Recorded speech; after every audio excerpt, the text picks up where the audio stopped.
Magandang araw, Grade 11. Narito na tayo ngayon sa ikalawang bahagi ng ating talakayan hinggil sa sitwasyong pangwika sa iba pang anyo ng kulturang popular. Nung nakaraang linggo, tinalakay natin yung sitwasyong pangwika sa malaking mass media tulad na lamang ng telebisyon, ng dyaryo, ng radyo, ng pelikula, at maging yung unang bahagi ng kulturang popular na pinag-usapan natin, yung hinggil sa flip top, sa pick-up line, sa hugot lines. Ngayon naman, maging handa para sa ikalawang bahagi ng kulturang popular hinggil sa ano na nga ba yung sitwasyon ng wika natin sa iba pang aspeto na meron tayo sa bansa natin. Simulan natin sa pagtukoy sa mga gabay na tanong para sa magiging talakayan natin ngayon. Una, bakit tinawag na texting capital of the world ang Pilipinas? Ikalawa, sa paanong paraan napapalaganap ang wika sa pamamagitan ng pagpapadala at pagtanggap ng text? Ikatlo, bakit mas marami ang nagpapadala ng text kesa sa tumatawag sa telepono? At ikaapat, anong katangian ng text ang mas madalas na nagugustuhan ng mga tao kumpara sa pagtawag sa telepono? Alamin natin yan, sabay-sabay. So, cellphone at SMS. Halos lahat nakakarami sa atin ay meron ito. Yung cellphone, yung gadget na ito, ang masasabi natin na hindi natin maiwan saglit man lang kasi may nag-chat, may nag-text at iba pa na ginagawa sa cellphone. Now, SMS o text. Ito kasabay lamang yung sikat ng text o yung SMS na tinatawag natin sa internet. Kasi nga ngayon, mas naging angat na nga yung pag-chat. Dala na rin ng masyadong hindi nagkakaroon ng oras para magbigay ng numbers sa iba't ibang tao.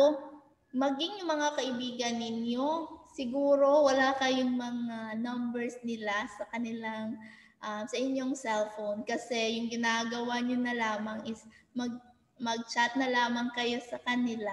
Diba? So, pero yung pag-text at yung chat, magkasabay lamang sila na sumikat. Kaya nga tayong binansag ng texting capital of the world. Pero may ibang dahilan yan. Okay? So, eto ngayon. Yung SMS o yung short messaging system na kilala bilang text message or yung text mas minaikli ay isang malaking bahagi ng komunikasyon sa ating bansa. Kung wala kang internet, as long as may load ka, nakakapagpadala ka ng mensahe. Right? Now, pansinin yung larawan. Yan yung ginagawa ng mga frontliners sa larawan. Diba? Hinahawakan yung cellphone. Ewan ko kung ano yung ginagawa. Ipagpalagay na lamang natin na nagte-text sila or di kaya may ka-chat. Texting capital of the world. Sa larawan na iyan, makikita natin, yes, tama. Siguro na binansagan tayo bilang texting capital of the world. Dahil tayo ay nakakatanggap ng 4 na bilyong text na sa ating bansa araw-araw. Hindi lamang nakakatanggap, ngunit nagpapadala din. So, bale, humigit kumulang 4 na bilyong text yung pinapadala natin at natatanggap natin sa ating bansa araw-araw. Imagine that one, araw-araw, 4 billion text yung natatanggap na pinapadala natin. Hindi ba tayo, or siguro tama lamang sigurong tawagin na texting capital of the world yung Pilipinas, since ang dami-dami palang text na pumapasok at pinapadala natin araw-araw. Sa Pilipinas lamang yan. Hindi natin alam sa iba pang bansa kung ilang text message yung pinapadala nila. Ngunit dito sa Pilipinas, mas madalas tayong nakakatanggap at nagpapadala ng mensahe. Okay? And higit na popular yung text na masasabi natin kesa sa pagtawag sa telepono o sa cellphone. Dahil kung mapapansin niyo, mas nakakamura kung pag-uusapan natin ay load, mas nakakamura ng kapag ka nagte-text ka kesa sa tumatawag ka sa taong yon. At mas komportable ka na magparating ng iyong mensahe sa text kasi hindi mo maririnig yung boses nila, hindi mo kaharap yung pagsesendan mo ng mensahe at mas may pagkakataon ka na ma-edit yung iti-text mo, right? Then, eto nga, hindi mo nakikita yung expression or yung tono ng boses ng tumatanggap ng mensahe. Kaya mas okay sa mga Pilipino yung nagte-text kaysa sa tumatawag. Miski ako, kung ako yung tatanungin, huwag kayong tumawag sa akin. Kundi i-text nyo ako or i-chat nyo ako. So, yan yung parang stand natin hinggil or yung mga Pilipino hinggil sa text. Then, nabibigyan, eto nga yung nasabi ko na nabibigyan ng mas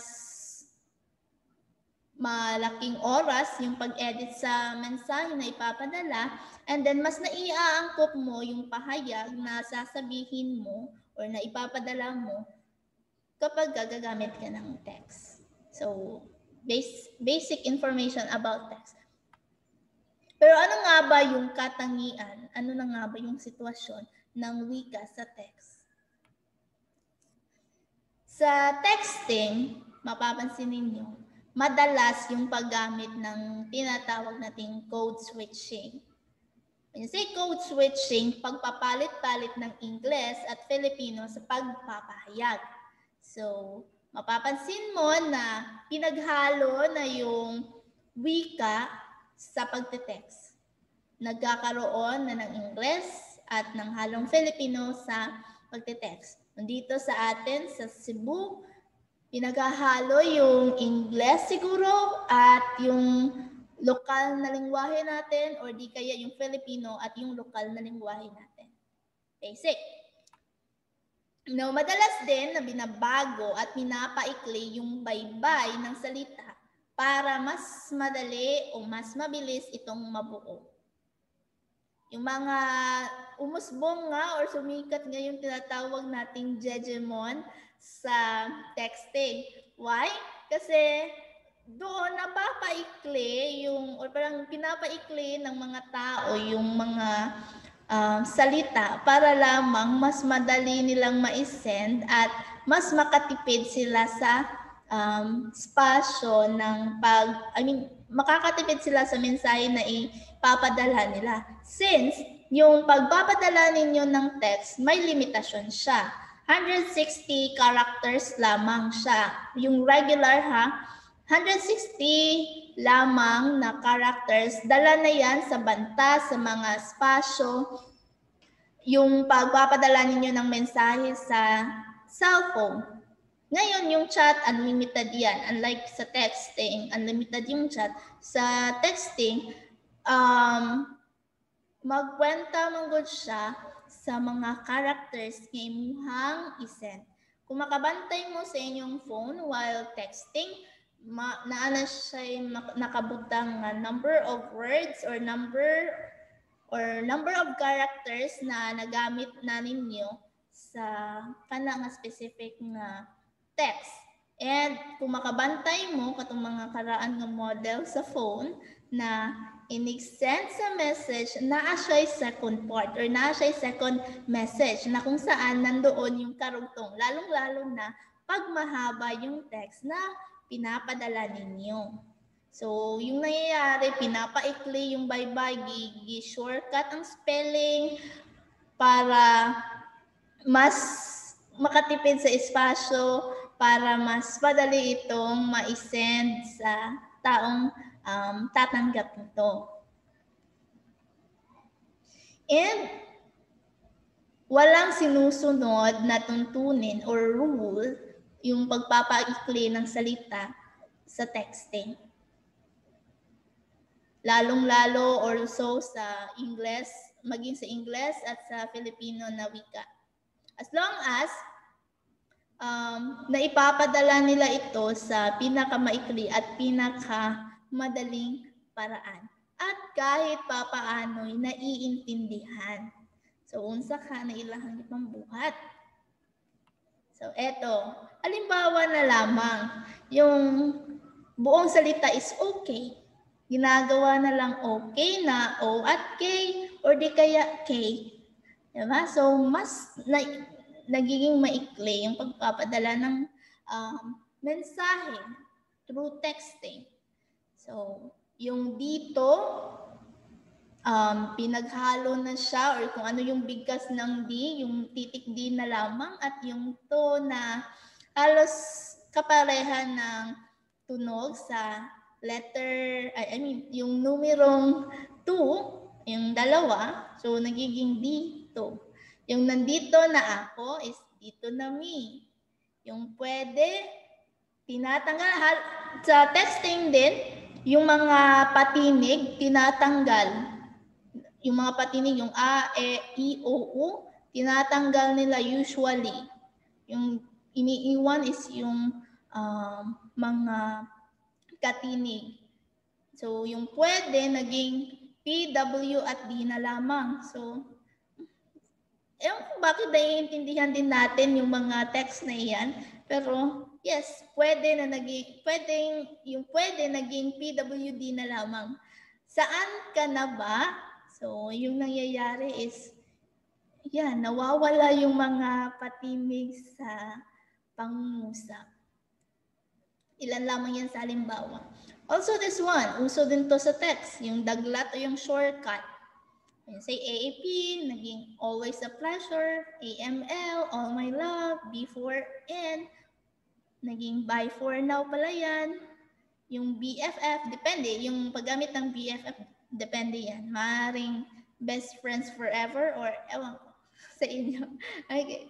Anyway, next, yung eto CUL8R, ang nangangahulugan pala siya na see you later. Yung iba call you later, pero dito see you later. So yung C is dinaglat na talaga or naging shortcut na talaga.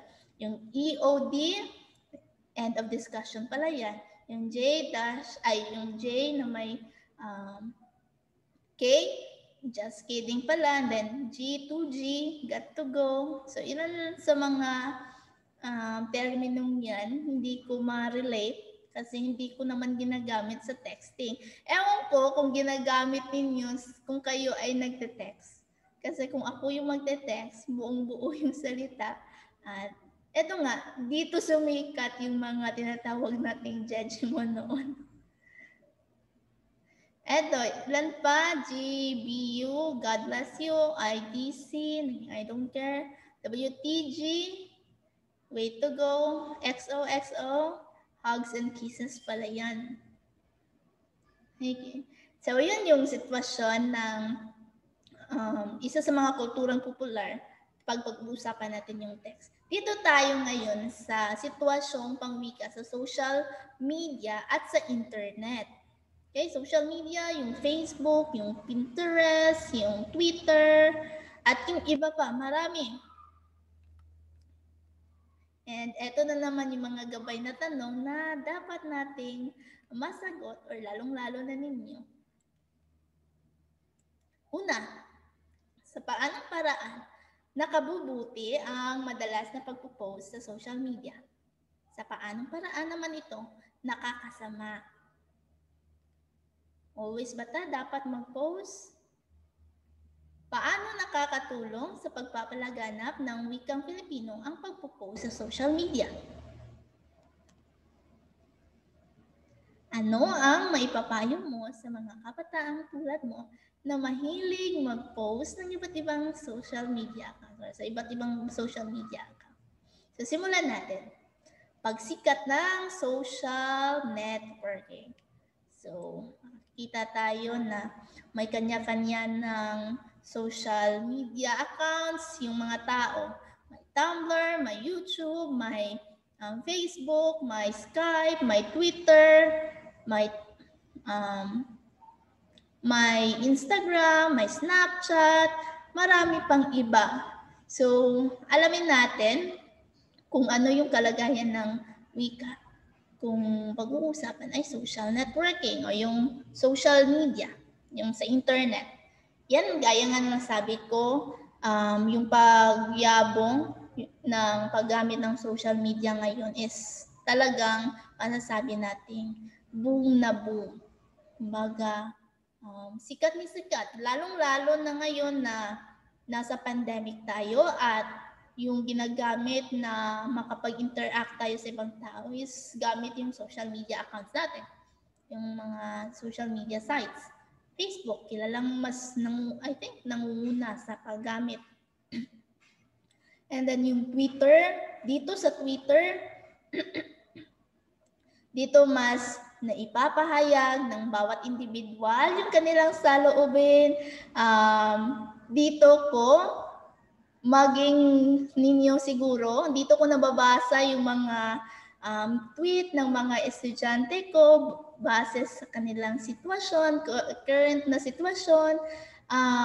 Dito rin napapahayag ng isang individual yung kaniyang pinakatago-tagong mga, ewan ko. Basta alam nyo kung ano yung daloy ng Twitter na social media kasi miski ako may Twitter account ako and then doon na ilalabas yung mga hinanaing ng bawat individual.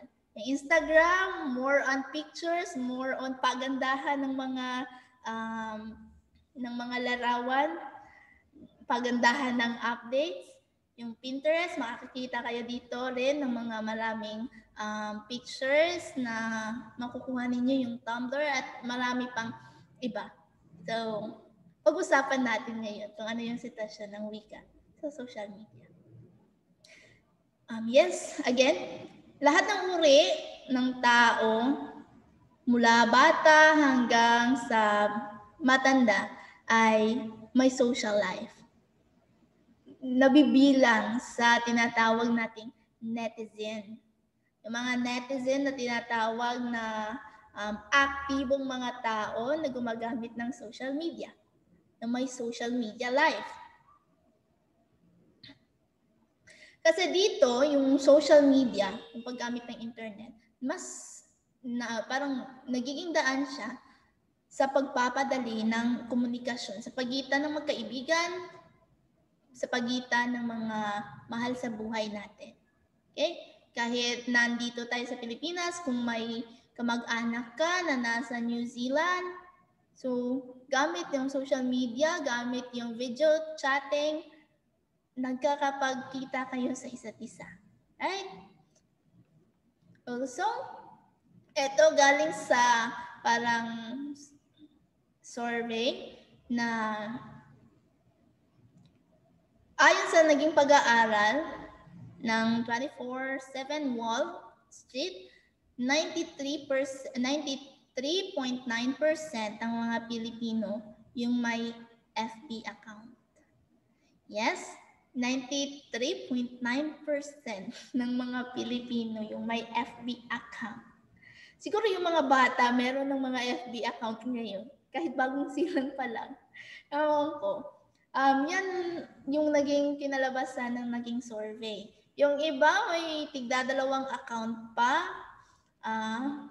Hindi ko maipagtatanggi yan since may mga kilala akong mga tao na may marami talagang FB account. Ewan ko kung ano yung nangyayari, kung bakit marami silang FB account. Anyway, kung mapapansin ninyo, eto listahan to ng bansa na kung saan nag-ahari sa paggamit ng Facebook sa internet. Imagine yung Pilipinas nasa unang ranggo. Yung Pilipinas yung may pinakamaraming mamamayan na gumagamit ng social media, lalong-lalo na yung Facebook. Sumusunod yung Israel, yung Turkey, yung Chile, at yung iba pang bansa. So, imagine, kita always na as a top, no?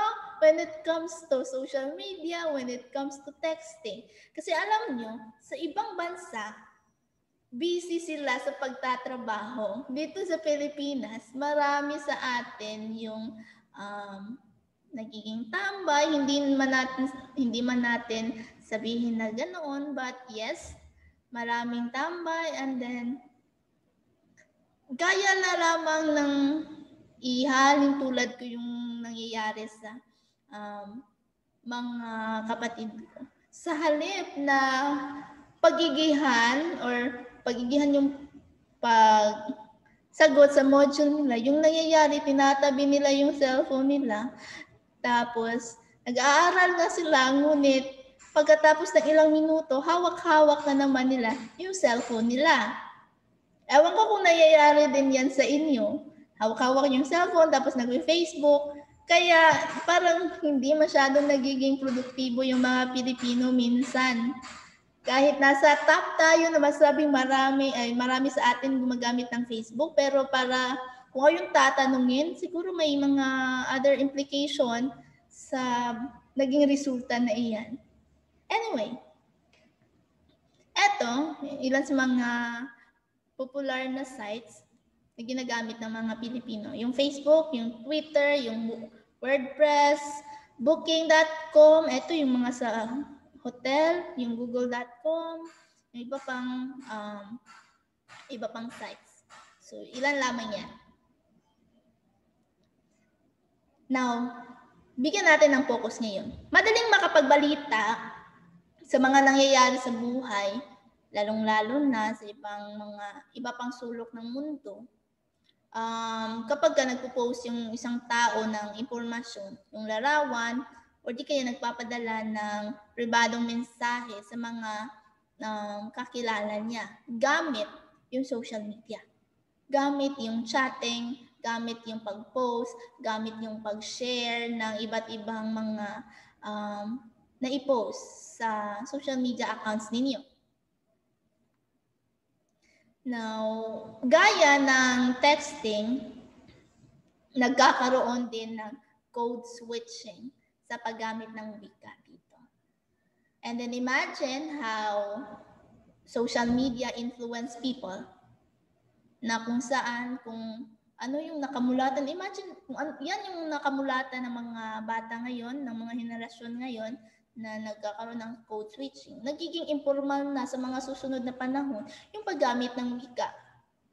And malawak yung sakop ng social media, ng texting. Diba?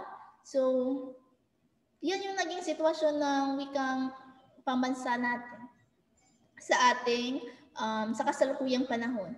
Nagkakaroon ng pagpapalit ng Ingles at Filipino sa pagpapahayag. Kung saan, kung masasabi natin, nagiging informal. Okay? Ito na lamang. Gaya rin ng texting, nagkakaroon din ng pagpapaikli at pagdadaglat ng mga posts o comments dito. So, nadadala kasi, una kasing nakilala yung text, tapos parang sumabay, naging kasabay yung internet. So, yung paraan ng pagte-text sa cellphone, sa telepono, ay nadadala sa pag-chat sa iba't ibang social media account. And then, eto yung ilang sa mga halimbawang daglat or mga shortcuts, kumbaga. I don't know kung ano yung kahulugan ng ilan sa mga daglat na iyan. Ewan ko, ano yung kahulugan niya? Yung YOLO, alam ko yan. Only live once. IDC, I don't care. Then IDK, I don't know. Ano yung ATM at BTW. Ewan ko kung ano yan. Anyway, yung TTYL, talk to you later. Tama ba? TTYS, talk to you soon. TTYN, ewan ko, talk to you now ba yan? Nakuha ko lamang yan. So, hindi ako gumagamit ng ganyang mga paraan ng pagdadaglat kapag ka nag-chat kasi. Anyway, dumago tayo dito. May pagpapaikli at pagdadaglat din sa post at sa comment kapag gumagamit tayo ng social media account.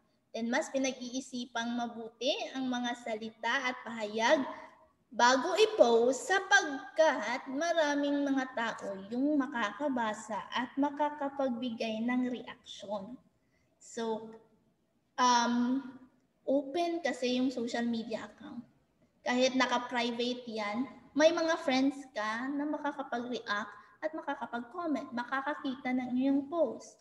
So, yung nangyayari, na papansin pa rin ng mga tao yung mga pinopost mo. Kaya mas maigay pagbutihan ninyo yung mga ipopost ninyo sa social media account.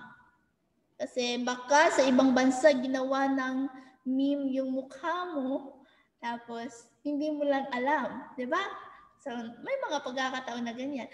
Tulad na lamang dito sa Pilipinas, yung mga taong sa likod ng mga meme na hindi mga Pilipino, ewan ko kung alam nila sa sarili nila kung na ginawa silang meme dito sa Pilipinas.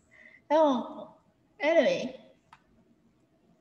yung post o yung komento ay madalas na makita natin sa social media account na may salitang edited. Ibig sabihin, inedit ng taong sumulat noon or nag-comment noon. May binago sa kanyang post. Diba? Eto. Tumago tayo ngayon.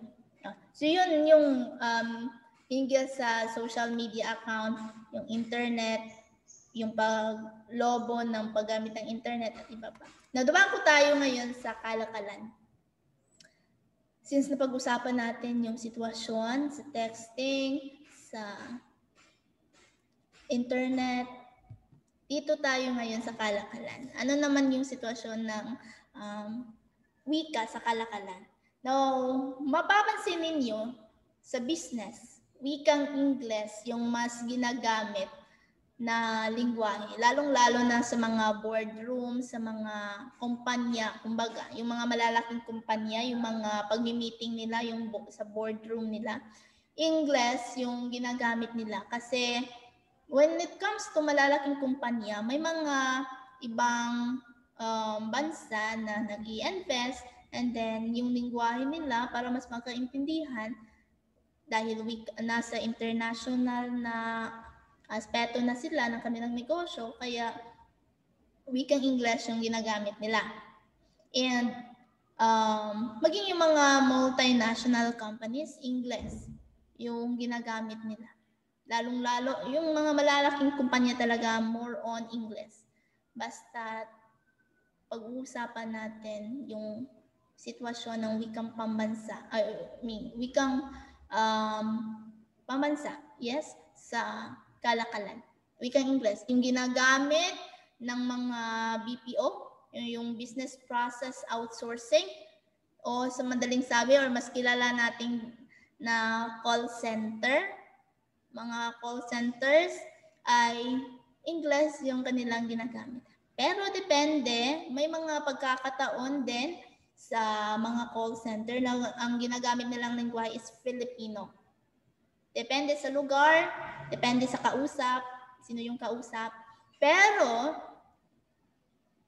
daghan or marami sa mga call center, yung English ang ginagamit nila.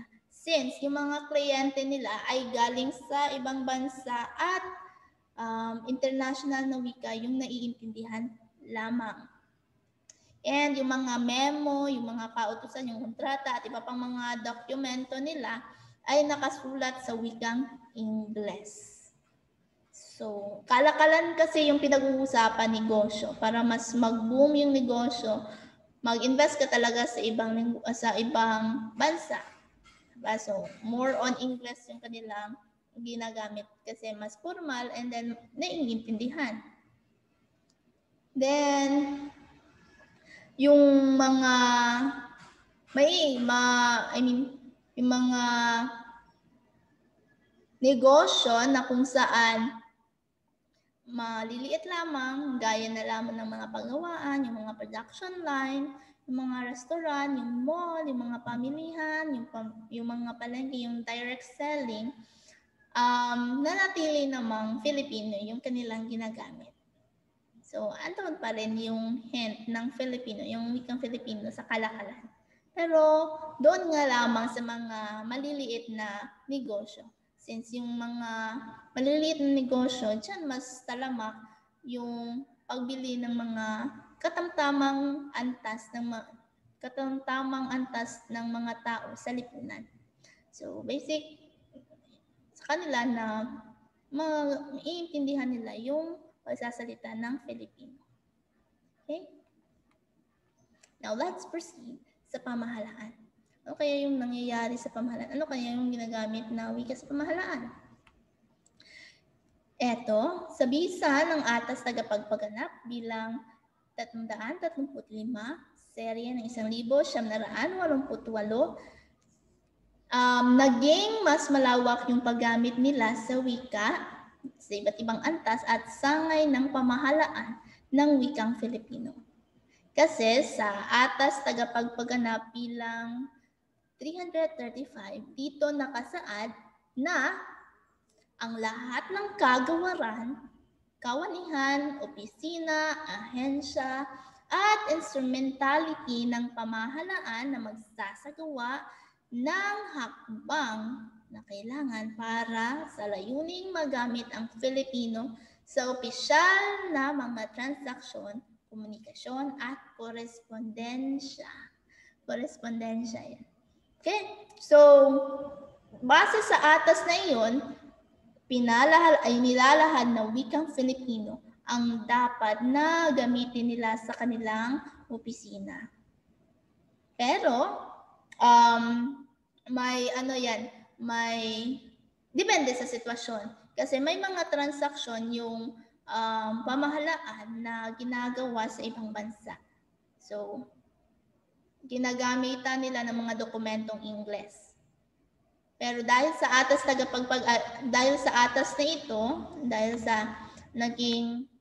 atas tagapagpaganap na ito ay mas lumawak or malawak yung paggamit ng wikang pambansa natin sa loob ng pamahalaan. At ang rason kung bakit nagkaroon ng atas tagapagpaganap na yan ay ang dating Pangulo na si Corazon Aquino. So yan yung isa sa pinakamahalagang ambag ni Corazon Aquino sa pamahalaan, sa bansa natin. Kasi siya yung parang nasasabi natin nangusog para mapalaganap yung wikang pambansa natin. At tulad ng kanyang ina na si Corazon, dating Pangulong Benigno Aquino III, yan rin yung ginagawa niya. Kung mapapansin niyo yung mga sona niya nung siya pa yung Pangulo, more on ginagamit niyang lengguwahe is Filipino. Why Filipino? Sapagkat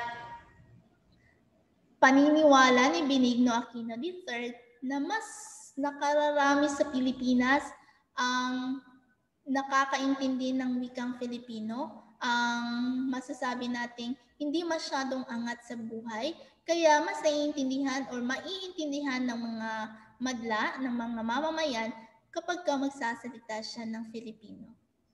Okay? Mas maitatatak sa puso ng mga ito yung kanyang mga sasabihin sa kanyang sona. So, yun yung parang rason kung bakit karamihan sa kanyang sona nung siya pa yung Pangulo ay gamit niya is wikang Filipino. Pinapahalagahan ng mga taong to yung paggamit or pagpapalaganap ng wikang pambansa dito sa ating bansa. Anyway, pag-uusapan naman natin ngayon yung edukasyon. Magubot kayo mga estudyante. Anyway, sa edukasyon naman, yung wika na, yung sitwasyon ng wika na masasabi natin, pantay yung pagkakagamit. Pero sa ngayon, kasalukuyan, more on ginagamit na wika is yung Ingles. Pero tinuturo pa rin yung Filipino. Kaya nga may asignatura kayo na ganito, na Filipino, pinag-aaralan natin yung wika since para maging balanse yung pag-aaral ninyo sa iba't ibang asignatura. Iba't ibang, parang ginagamit lamang na medium is ito. Yun na nga, sa paaralan, lalong-lalo na sa mababang paaralan, yung kindergarten hanggang sa grade 3, yung ginagamit na wika sa pagtuturo, yung medium ng wika sa pagtuturo ay ang unang wika, yung mother tongue ng mga bata. Para, ito kasi yung dahilan kung bakit may K-12, para mas mahasa yung mga bata sa pagkatuto ng bawat leksyon dahil naniniwala sila na maiintindihan ng mga bata kung maituturo ito sa mother tongue muna nila, yung inang wika muna nila, bago ituro yung Filipino at yung English sa kanila. And sa mataas na antas naman, bilingual yung ginagamit na wika. Meaning, itinuturo yung Filipino at itinuturo din yung English. Okay? And sa eto, karagdagan sa sitwasyon ng wika, register yung variety ng wikang ginagamit sa iba't ibang sitwasyon. Eto na pag-usapan na natin itong register, yung variety ng wika. More on dito sa sitwasyon na ito. Kung anong profession ka napapabilang, yung tinatawag natin na jargon ng mga salita, kung anong profession ka nabibilang, malalaman ng mga tao na isa kang professor sa university, isa kang doktor, isa kang engineer, isa kang abogado, base sa mga terminong ginagamit mo. So, nakikilala ka base sa mga termino na ginagamit or binibigkas mo kapag ka nakikipag-usap ka. Okay? So, iyan na lang siya. More or less, dinagdag lamang dito. And bago tayo magtapos sa aralin na ito, nais ko lamang ipahayag muli yung binigkas ni Jose Rizal, or mas kilala mas kilala na pahayag mula kay Jose Rizal para sa mga kabataan, para sa mga Pilipino. Na hindi magmahal sa kanyang salita, mahigit sa hayop at malansang isda. Laya ang marapat pagyamaning pusa na tulad ng inang tunay na nagpala. So, ito yung iniwan ni Jose Rizal na mula sa isinulat niya sa Aking Kabata, na bawat isa sa atin dapat nating mabigyan ng parangal ang ating wika. Kasi isa siya sa mga dahilan kung bakit tayo nakilala bilang mga Pilipino. Okay? So, yan na yung wakas ng aralin natin hinggil sa sitwasyon ng wikang pambansa. At naway may napulot kayong aral mula sa talakayan na ito.